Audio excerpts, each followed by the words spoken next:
Hayati Aidilfitri dengan rancangan-rancangan menarik ini. Pusara di Lebuh Raya 9.30 pagi. Kalau nak kira mati, tak payah nak tunggu bawa bas. Hari tu abang jatuh motor ke? Atau abang lari dari polis? Anak Mami kembali 11.30 pagi.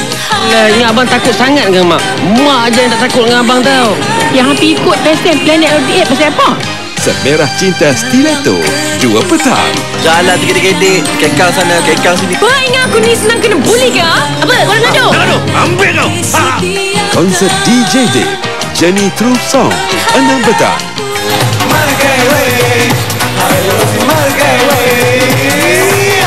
Dan Buletin Cinta 9 malam. Pura-pura, abang tahu Kela minat abang sangat. Banyak tanda tanya dan juga kata kerja. Otak kata. Salam Syawal terbaik raya di TV3.